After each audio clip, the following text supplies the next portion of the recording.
Well, I would like to welcome everybody to the first Leading Ladies of Emergency Medicine session for 2025. And today we have an amazing leadership panel. We're going to be talking about leadership and connection and how it transforms your careers. But before we get into our topic, I'd like to just do a few brief introductions for those that haven't joined before, and we are recording this. This is a continuation from an effort that Revitalized Women Physician Circle and the Whole Physician did at ACEP Scientific Assembly. It was our networking connection event, and we tried to continue the dialogue with our thought leaders and bringing in other amazing thought leaders.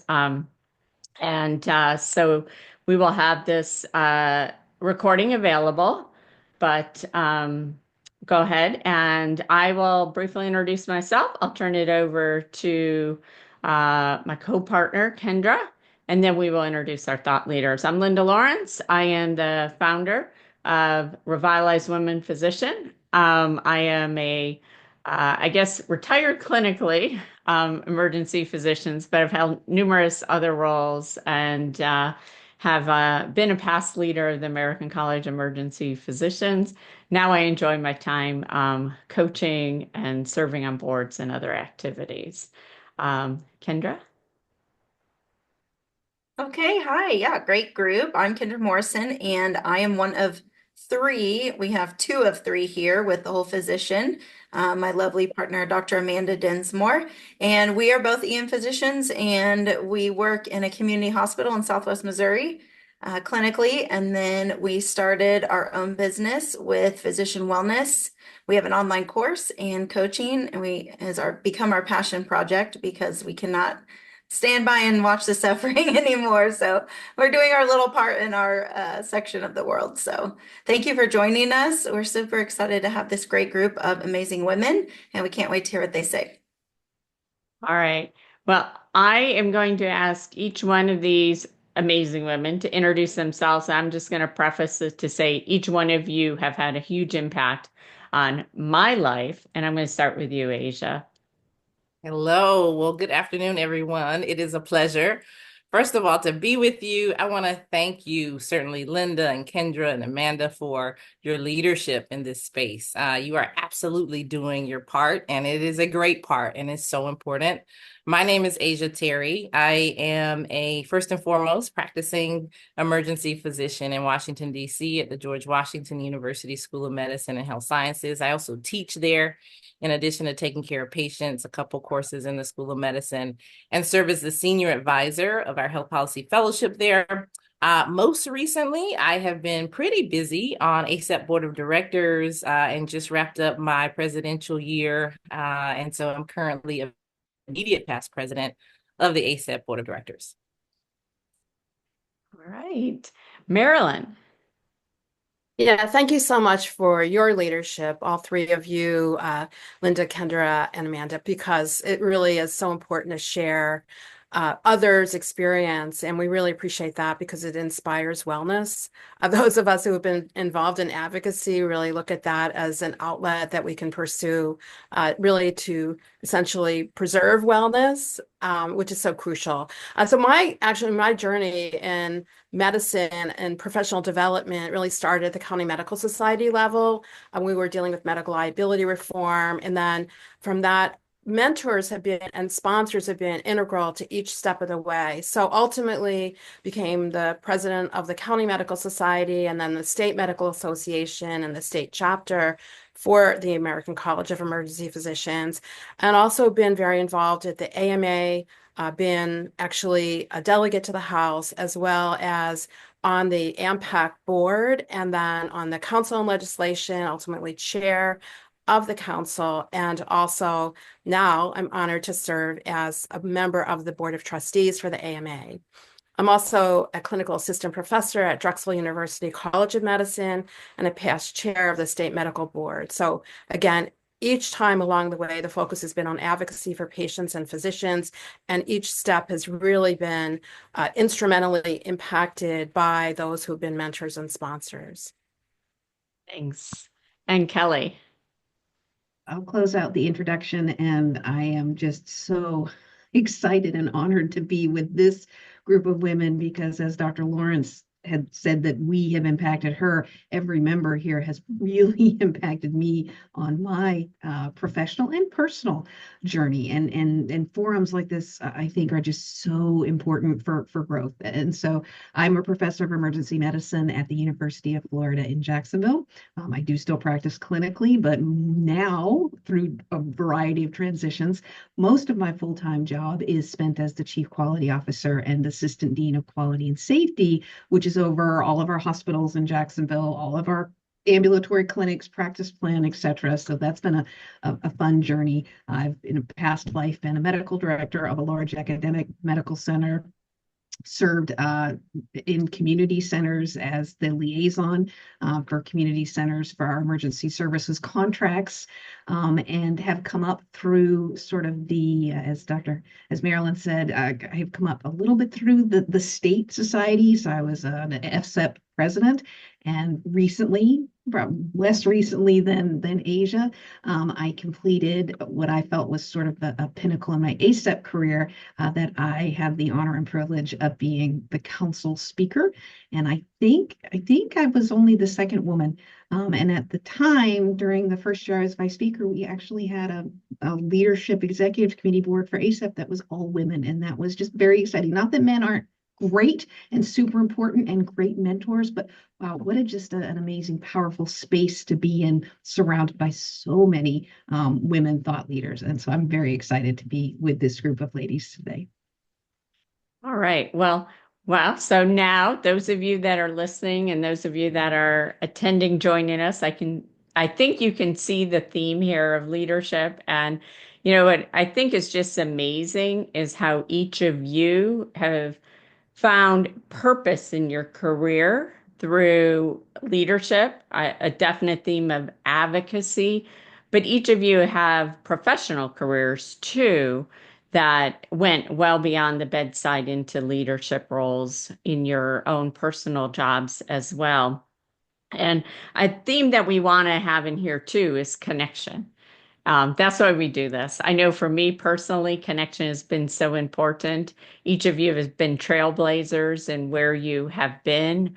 You talk about being the second or, breaking barriers. Each of you have broke barriers in what you've done. And so I want to weave that theme in here. Maybe you've each shared your stories a little bit, but maybe what was something that when you recognize your purpose for medicine change from how you went into making that decision, go into medicine, emergency medicine, medical school, to being this leader in advocacy or jumping into these leadership roles? What was it that kind of clicked? Why'd you do it? And I'll let you who wants to jump in first? Asia, you got the biggest smile. Go. Yeah, I'll chime in. Sure. So I have a big smile because this is just so great. I am again thrilled to be here, and it's so important. Connection is everything, and we share things as women, right? And that's something that should be celebrated and something that shouldn't be shadowed over. There's nothing wrong with celebrating how we connect, and that's through our commonality. And so that's really important. But I would say that for me, it started with actually a woman mentor in medical school.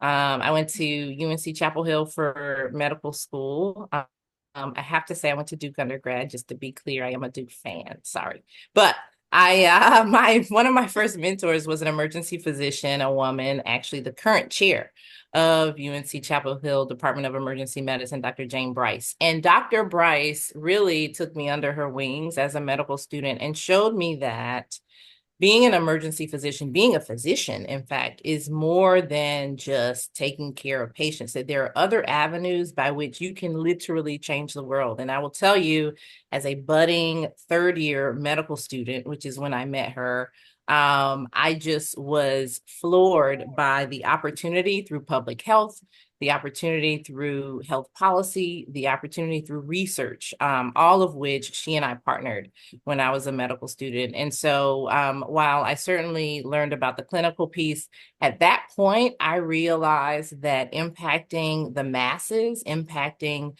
on a larger scale, was first of all necessary, very important, and particularly coming from North Carolina, where there are a lot of health disparities and the like impacting my own family members. I felt a sense of needing to pursue purposefully more than just clinical medicine in order to make change on a greater level. And so I'd say that's when like the spark went off for me as a third-year medical student when I met Dr. Price. And for me, it was a little bit later. It was when I was in residency, but it also was initially sparked by a mentor who, in this case, was a male mentor, because I think you need both men and women in your mentorship journey, in your professional journey. And I had a chair who very much believed that yes, the bedside practice of emergency medicine, critically important to our patients, our safety net, our communities, but that most of our emergency physicians have absolutely skills beyond bedside. And so he introduced me to organized medicine and basically opened the door. I was a resident liaison to my state chapter. And through that opened the door to my national chapter, where I met amazing people like Linda Lawrence, and as a young physician saying, "Oh, well, I'm kind of interested in, what do you think?" And just as you said, Asia, the ability to openly just share and question and ask. And I do remember, in Maryland, I don't know if you remember this, but years ago, because you are so articulate on council floor, and speaking to you about how you spoke on council floor, and those journeys led me to know that I could impact many things. And because of those doors opening and those connections, it almost gave me permission to go into that. Oh, I do want to be a medical director. Oh, I do want to take that next step and move that beyond my local, but to statewide. And oh, I do want to expand my ACEP career, and just having different impacts, because really the sky is almost the limit. And I know Marilyn's going to go next, because her journey is even more amazing in terms of moving even a little bit more than Asia and I, a little bit away from emergency medicine into a whole different spectrum of how you can impact patients and policy, and how the world is sort of run. So yeah, and thank you for the compliment. I really appreciate it. It's always been such a delight to work with both of you through ACEP and the council and our committees. So actually, one of the first things in terms of my experience in emergency medicine was really the fact that I saw patients who came into the emergency department who were late in coming in because they feared getting a bill because their previous visit wasn't covered. And all of us know about the prudent layperson and the incredible importance that has. And it's still, unfortunately, still an advocacy issue, because not all the plans are abiding by that requirement. But we know that it is such an important foundational principle that we have. And so I was connecting with people, talking about connections, talking about the opportunity to engage with others. So certainly through our chapter, through the Pennsylvania chapter, it was great to be able to be involved in government affairs and be able to connect with members in the legislature as well, because it became apparent, like Linda, you had said, what was one of the driving forces of getting into medicine? My passion was to take care of patients. It still is. Purpose in being able to form a patient-physician relationship in my clinical work ongoing. That is a thread that has continued throughout my career. But also I became very much aware about, as Asia and Kelly have said, the importance of affecting more than just the patient in front of us, but the patients whom we can affect in a broader way. For example, not only advocating at the bedside for our patient, but advocating in the halls of our where our legislators are, both at the state and the federal level. And then getting involved through AMA, through Pennsylvania Medical Society, being able to affect policy for those organizations and being able to be collaborative so that when you have sort of the House of Medicine as a whole advocating for issues that are important to emergency medicine, it has even more impact because the policymakers will see that it isn't just a specialty, but others have definitely a very big sense how important it is. And just as a little vignette, there was I've been the chair of a Congressional Physicians Advisory Board for over 20 years, and I remember in internal medicine, he was speaking about the importance of addressing something that was important to emergency medicine, boarding and crowding. And just a few months ago, having a meeting with colleagues, someone who was a cardiologist would say, well, you know, if we don't have prior authorization, for example, we know where the patients will go, and it will exacerbate boarding and crowding. So some of those issues have continued, but it's so helpful to have other members of the medical community weighing in and emphasizing the importance that the policymakers should address issues that are paramount to emergency medicine.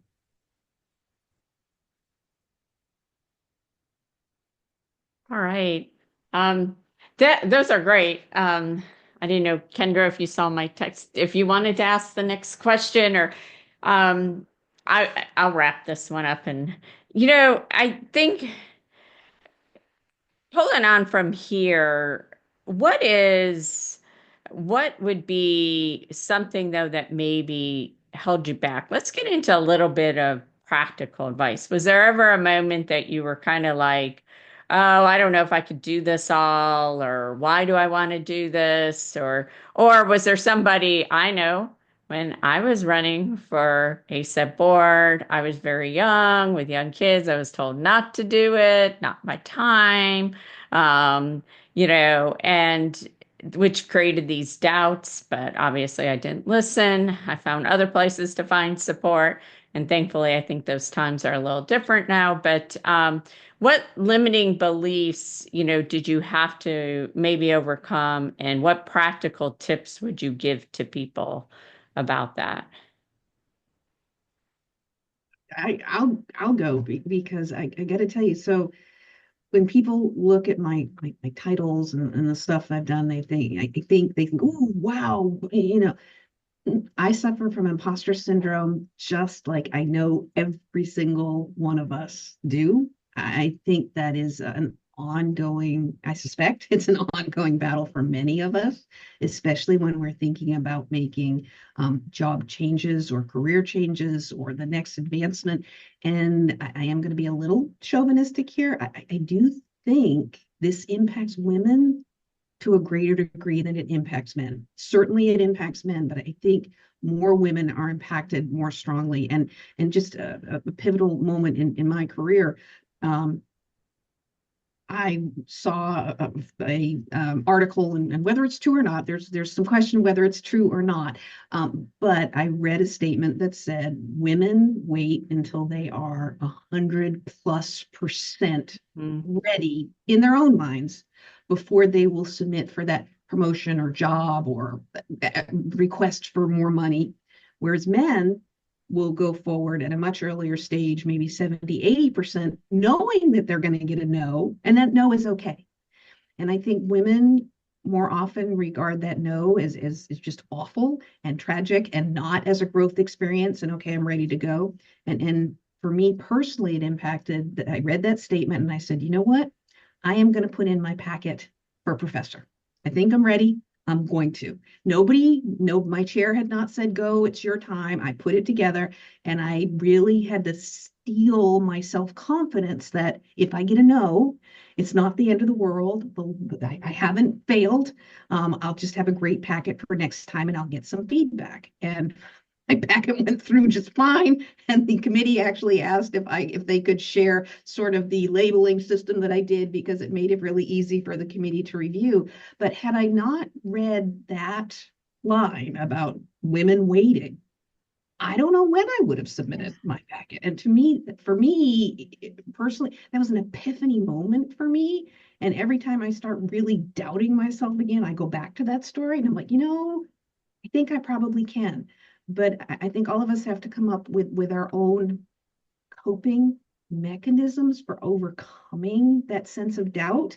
And I think really truly understanding that no is not a failure. It's a growth moment. It's an opportunity to get feedback. It's an opportunity to move on, but no is not the end of the world. And I think a lot of us, I don't know if it's fear or just our own internal, or just because we set such high bars for ourselves, but we have to be okay that failure is okay.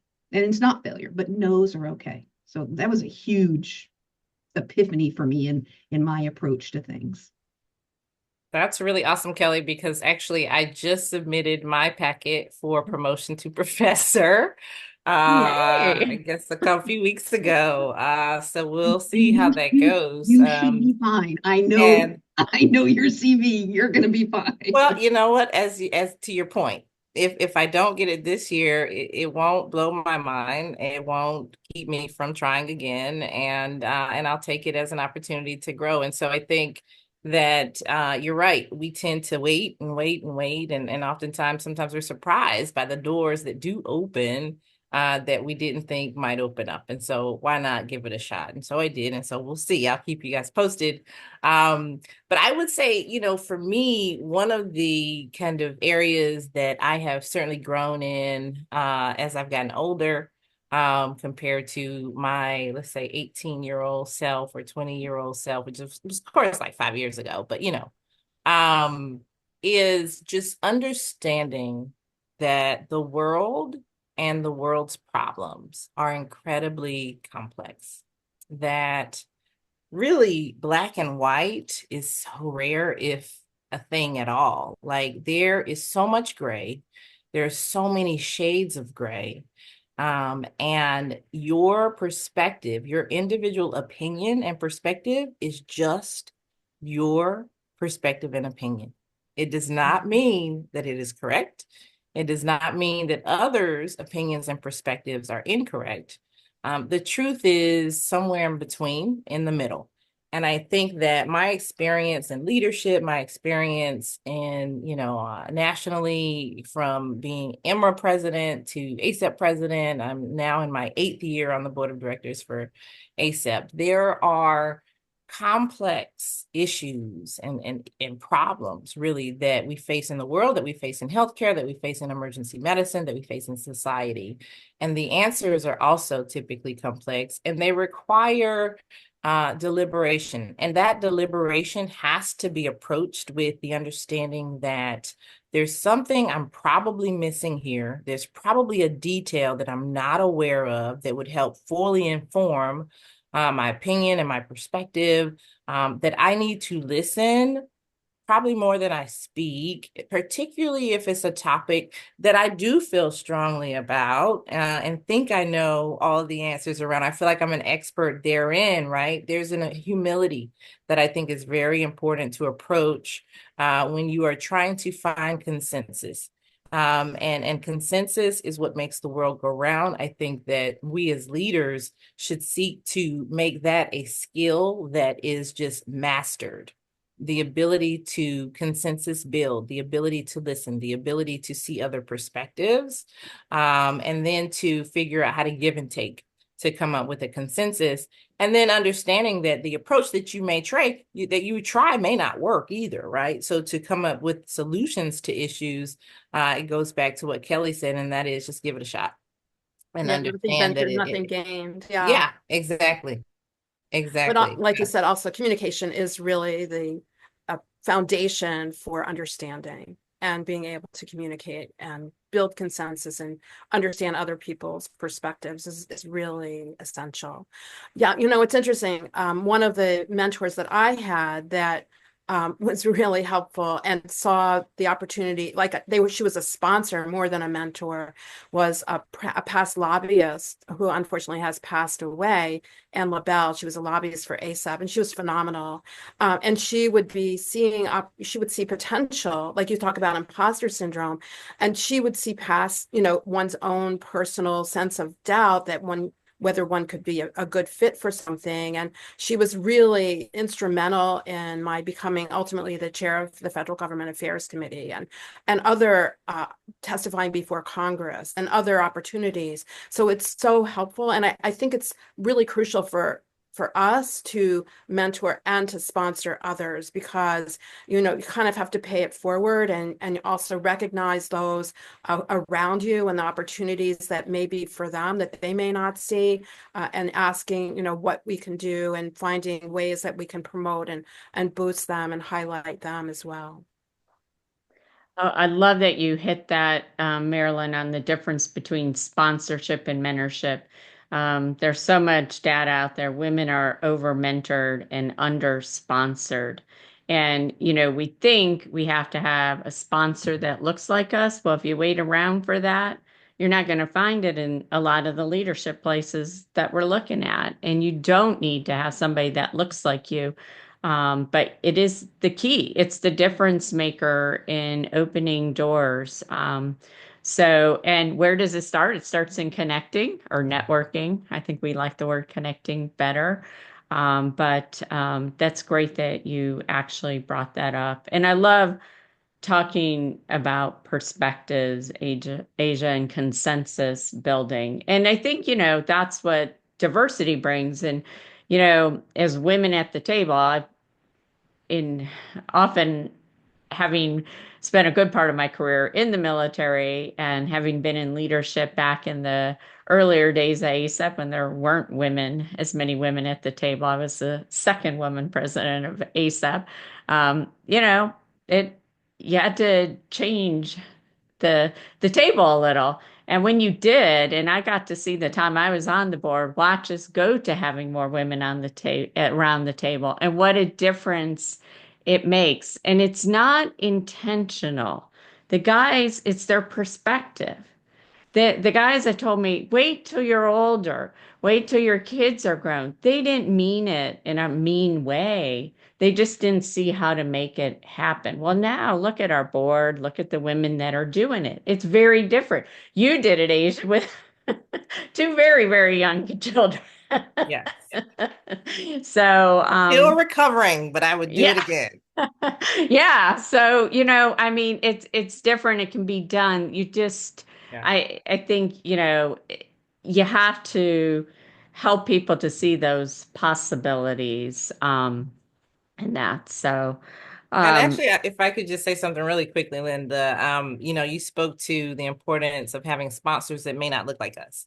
And that's actually also called allyship, right? So mhm, having an ally who may not look like us, may be from a totally different background, maybe from a different age group, maybe from a different profession altogether, a different part of the country.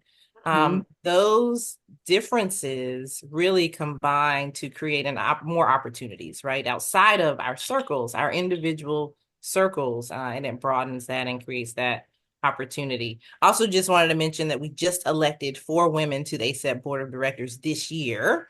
mhm. And so speaking of evolution and change and how, we have trailblazers like Linda, who was the second president of ACEP, it does pay off. It really does pay off. And it may take some time to see that change. And we have to always remember that you may take a couple steps forward and one step back, but you're still forward, at least by one step, and just keep moving. Yeah, I love that. I really love what, a couple of points, do it when you're almost ready.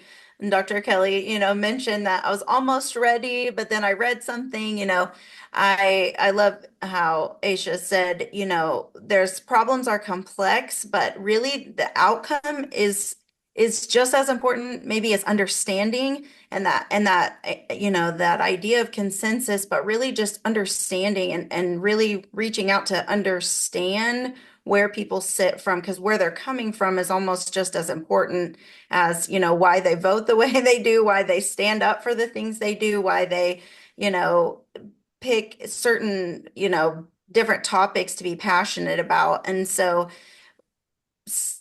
the idea of connecting and the idea of networking, and we talked about how I I feel like women do this very, very well. We are Mhm. connectors. I think we have a genetic component to that. We just are really good at connecting. And so if you guys could share how you connected with others and what value that brought, either in moving you along in your leadership or just getting you plugged in somewhere. So I do think that we naturally connect well, but at least for me, I have found that being deliberate in creating spaces where that can happen has been some of the things that have helped me move forward the most and made connections in a way that I never thought I would make connections. And so, certainly within ACEP, I mean, what an opportunity, organized medicine committees, chapters, board, council, so many opportunities to create networking groups. And so that's a piece, but it's just a piece. And other things that I found were helpful for me to making connections were things like additional formal education. So I did a master's of medical management. One, because I was overcoming some imposter syndrome, and that just helped me do that in a formal way. But oh my goodness, what an additional outside of emergency medicine way to connect to another group that I could say, I'm thinking ABC, am I crazy? Or, and it created some safe space. Or seriously doing things like this, where I'm just so happy to see friends and colleagues and mentors and support and connecting again this way and sharing. And so I do think some of it happens organically throughout your career, but if you're not finding enough is happening organically, start thinking about ways where you can more, maybe in a formal structure, go to your state medical society and see what happens. Go to your state chapter. Can do a continuing educational. There's many different ways to do it, but find different ways to create additional networking groups, because as Dr. Terry said, really expanding that group of people that you listen to and hear from and learn from. Yes, it helps advance you personally, but it really helps advance you professionally as well. Yeah, for sure. I agree, Kelly. I think the deliberate part that you just shared is so important. In terms of connecting with folks, it doesn't necessarily just happen. I guess I'll push back a little bit, Kelly. I think some of it's serendipitous, right? But I think the true, really meaningful connections require intention and consistency and commitment. ACEP has provided a great platform to meet a lot of people, like thousands and thousands and thousands of other emergency physicians. But if I'm on a committee, but I don't take the time to get to know the people on the committee and have a conversation with them one-on-one from time to time, it's really a disservice to the opportunity to truly connect. And I can say, I'm the first Black president of ACEP. I'm the third Black person ever on ACEP board of directors. And so I bring that up to say, right, that there are instances where has it been lonely at times? Sure, right, over the course of my entire career to be the only one, because the fact is that we have the commonality of all being women, and that should be celebrated. And that's how we can connect, because we share similarities. And similarly, people of color, I share similarities with people of color generally, right? There are things that we can relate to, right? And so there's nothing wrong with that. But I will say that the opportunity, being oftentimes the only person of color on the board or otherwise, has been helpful, because it has allowed me direct access to such a diversity of thoughts and people. And I've learned so much about others, right? And wanting to connect, making it deliberate. And even if it's a matter of saying, okay, this is my board buddy, or there's few people on the board that I'm closest to, or a few folks on this committee that I'm closest to, and I know I can trust them and I can talk to them and they can talk to me and share things with me. It goes so far from a diversity lens as far as expanding your perspective and really understanding some things. I'll tell a quick story. One of the areas that I've worked on in my career has been around diversity of workforce and the like, and done some talks on it, done some research on it, et cetera. And there is clear data that when patients are cared for by a physician who they share linguistic characteristics or even racial and ethnic and background and gender, that the outcomes can be better for those patients. And I have a colleague and friend who does not look like me. And we spent hours one day on the phone just talking about this, and I was trying to understand why that fact tends to trigger. So that is trigger outcomes might be better based on the provider. And so I spent the time talking to this individual to really try to understand the trigger and how to avoid the trigger. Because at the end of the day, no one wants to trigger anybody. We want patients to do well. And so at the end of the day, he shared with me that this is essentially, it comes across as like, well, I'm not a good doctor if I'm not of color, or if I don't share the same language with the patient, that I'm not a good doctor, that I'm not doing a good service to the patients, which of course is not the intention, but I can see how it would come across that way. Until I took the time to really have that conversation and really understand it, I can't move forward to address it or try to fix it or prevent it from ongoing, that misconception. And so I think there really just has to be some time spent with connecting with people, and to do that effectively also requires that you build trust with that individual. So that's called relationship. That's called having conversations with them outside of just, once a year. So you got to be deliberate about it.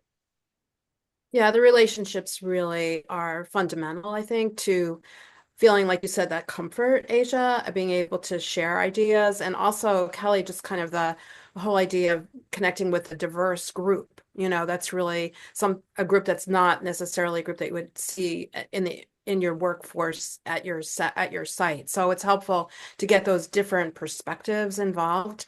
And sometimes it's kind of interesting just being able to connect with people in the community, talking with them and seeing how they perceive emergency medicine or issues that we deal with, and being able to educate others is very helpful, because you don't always see things as they do, and they enlighten, and you're able to then perhaps cultivate some champions or advocates to really get the word out to their colleagues, or even with policymakers, connecting with them and developing those relationships so that they can advocate for our issues. So there are different types of ways of connecting, but in all of that, whether it be professionally or through the advocacy space, those relationships are really so helpful in educating and cultivating champions, and really finding out what people's real concerns are, having shed some light on what the real problems are and how to resolve them. I love it. I love it, because you're really catching on the, high affinity. I think in medicine, particularly as women, we just get into those relationships, those networks that are so much like us, but you've all brought out the point of the importance of diversifying and getting into relationships that are different than us and nurturing them. That's just such a valuable point.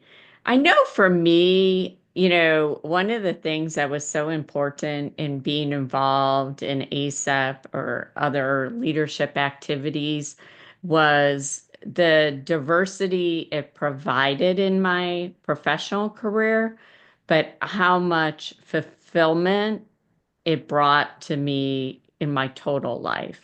My husband would tell you it made me a better person. And, I had that, especially when my kids were younger, a lot of mom guilt, like, oh, how can I be spending this time away? But really, it was, in retrospect, a huge thing that, kept me from burning out. It kept me with a sense of purpose.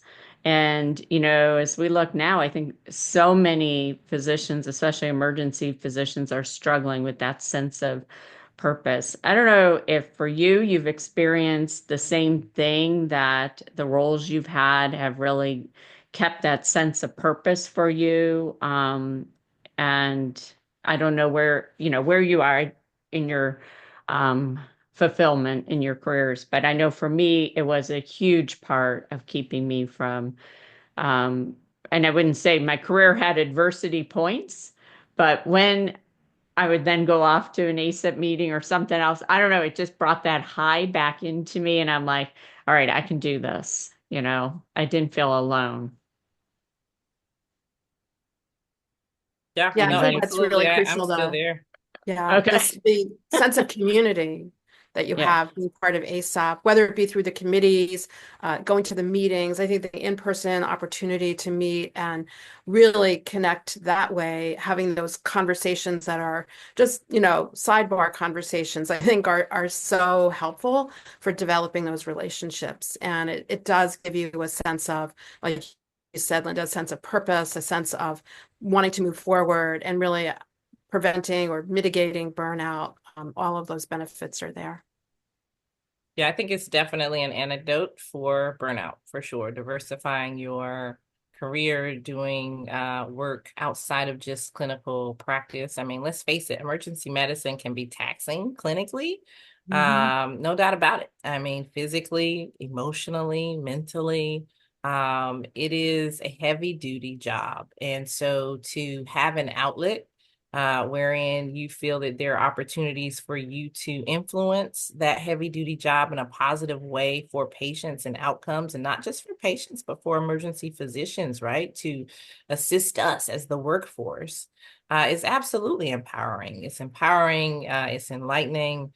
And it helps you maintain a focus on, really putting your purpose to work. And so I don't know where I would be without organized medicine. I don't know where I would be without, the health policy work that I do, wherein, it's about, impacting legislation and bills and regulation and laws to really enforce making sure that patients are the focus, making sure that our workforce and nurturing our workforce is the focus. So absolutely. And the thing about organized medicine is you have like this great work, advocacy work, it's empowering and whatnot, but then you also have built-in friendships. I mean, look at us. I mean, it automatically comes with people who you have dinner with and you go to receptions with and you can cry with and laugh with, and you see their children born and you see their children get married. And it's just a built-in community that comes with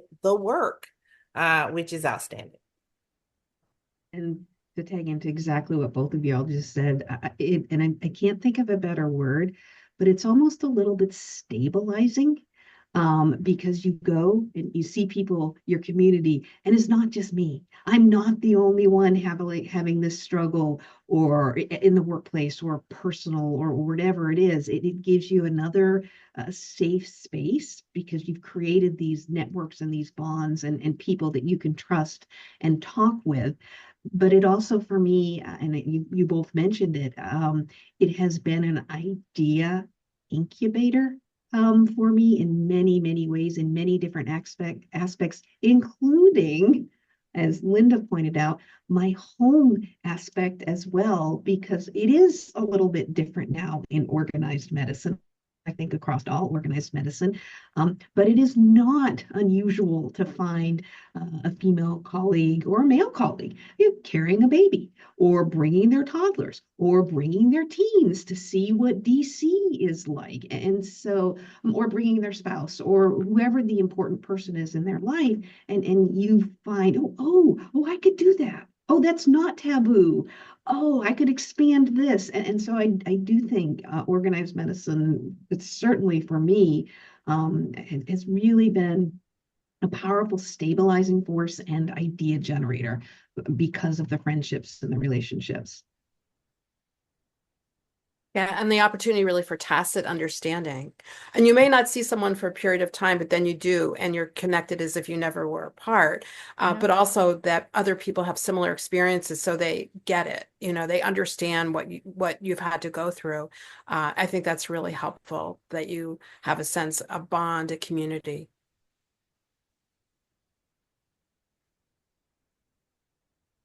If you were going to then give somebody, your younger self, or somebody who's just kind of like struggling right now, just a couple pearls of wisdom, what might you say?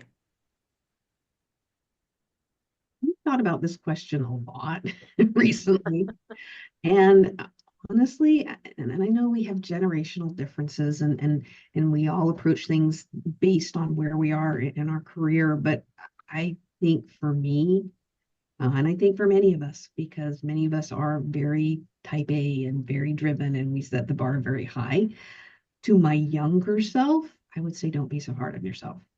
I was by far and away my own worst critic. Sometimes that's good, but sometimes that can pull against you. And I would give myself the permission to have a little bit more grace, and not be so hard on myself, because again, just like that promotion packet, I didn't think I possibly worthy. Oh no, I was worthy.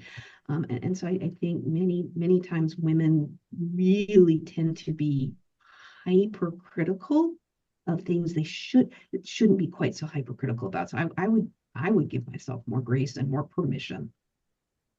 Definitely more grace, definitely more leeway, definitely more permission to say no. And not just professionally. I mean, let's face it, at home, we probably do a lot of work too, right? Women, most of us do, right? And so even just even with the best partner in the world, I think that sometimes we as women can say, you know what, the clothes just won't get folded. They just won't get folded today. And just be okay with that. I think also though, particularly for younger generations wherein they are just inundated with constant inputs from various sources, it's almost never quiet. Um, I think that, had I been raised in the current era as a young person, I can see how it would be very easy to feel lost. Because again, there's this constant force of inputs and sound and noise. There's less of a connection actually inherently built into the world today in society. We're disconnected because we're staring at our phones all day. We're online all day, right? And so I think my advice for particularly younger generations would be to find space to unplug and to be quiet, to meditate, to really look into meditation, to look into prayer, whatever works for you, yoga, some space that's dedicated to you and your brain and your mind to think through things through. One of the things that I loved about the beginning part of the pandemic and COVID was that it was so quiet. I finally had space and time to think about what am I doing and am I enjoying it or not? And do I want to continue it? And, no one was moving around. Everyone was at home.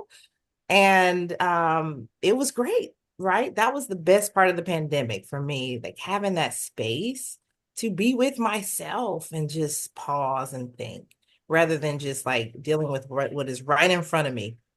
And that's kind of what I've been doing the past years. ACEP president's like, what's right in front, what's due today? And so that would be my advice, to pause, to be quiet, to find space to really reflect and connect with yourself.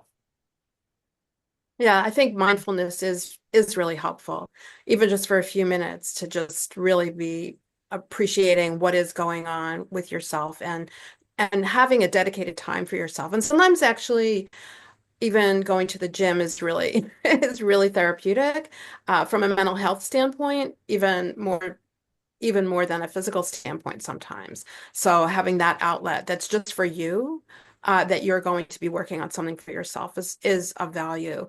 I think that it is sometimes helpful to set the bar high, but understand that you can achieve it. So believing in yourself, it's if that's something that's really of importance to you, but not putting on yourself things that you think that other people think that you should be doing, but rather something that is specifically a passion for you. So identifying what your priorities are and really pursuing those, not being influenced by what other people think that you should be doing. and hopefully finding a partner who is really supportive.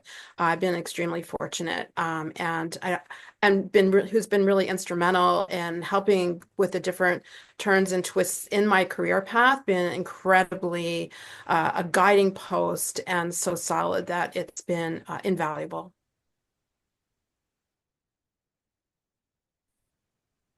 Kendra, what closing Yeah. thoughts do you have? Yeah, I mean, I heard so much about really focusing inward, and I think that is so important.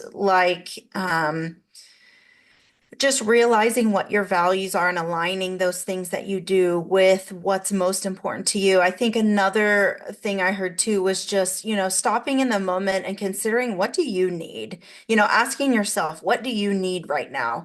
I mean, Aisha said, like, the clothes aren't getting folded today, right? Like, that's not on the value list for today, but just really reflecting. I think if I could go back, I would really impress upon, what do you need right now? It's almost like I pushed so hard for so long that I felt like someone needed to give me permission. And it was really basic physiologic needs when I go back and look at it. Like, I actually need a nap. Like, I've gone nights to days to afternoons, back to early morning, whatever. But it just was like, Kelly, like you said, just some grace to be like, okay, let me pause for a minute. What do I need? What do I need right now? A 30-minute power nap? Do I need a milkshake? Like, what do I need right now to just like recenter? And so I think that, through the work we've done with my partners and just with our local shop here, just really giving that universal permission, like, hey, what do you need right now? What has anyone asked you what you need? Has anyone, checked in with you? Well, I'm checking in with you right now. I'm giving you permission. Whatever you feel like you need, I'm granting you that space. And I I love think it's that. really, I think it's really important, especially as women, because especially in the field that we are caregiving 24/7. I mean, we're caregiving on the clock and off the clock. And it can be very daunting to do that on a continuum that is never interrupted by just one of us reaching out to another one of us and being like, hey, are you good? What do you need right now? And it's really stopped some of my colleagues in their tracks. Like, I'm sorry, what? Which I would have at one time definitely been abruptly astonished by that question. And I probably would have been like, I don't even know right now, right? Like, I'm burning at both ends. We've all been there. But it is really amazing how when we do get together, we can really look out for each other. We talk a lot about having our own backs, but it also is that connecting with each other, the friendships, the just knowing that, like, hey, I've been there, like, I hear you and whatever you need right now. And so I think that's so important. And I'm so appreciative for all of you trailblazers, for you mighty women that have really just set your sights high on things, but also been passionate about the advocacy part and about what you've been, motivated to accomplish. And it's just really amazing and very, very inspiring. And so thank you so much for your time today and for the work that you do every day, because, we do see you and we love to really just appropriately just give you the stage that you're on. And I think it's so important too that we lift each other up and continue to collaborate and continue to just really celebrate, what women are doing, but just what EM physicians as a whole are doing to really be present in the space of healthcare and what we've overcome and celebrate that. It's definitely worth celebrating. So I celebrate all of you and thank you so much. I'm honored to be in this forum and be able to talk about these kinds of things and a great partnership with Linda. Thank you very much. Thank you. Thanks so Thank you. much. Right. That was a great way to close this, Kendra. I want to say thank you, Kelly, Marilyn, Asia, and those that have joined us, those that will listen to us. Hopefully, you found some bit of inspiration in here. A lot of wisdom was shared, but I think the pearl in here is don't go it alone. You have heard some very empowering moments, and we're really just doing this to help women to stay connected, to find your own path, to continue to find purpose in your career and fulfillment. And just thank you so much for sharing each of your stories. Thank you.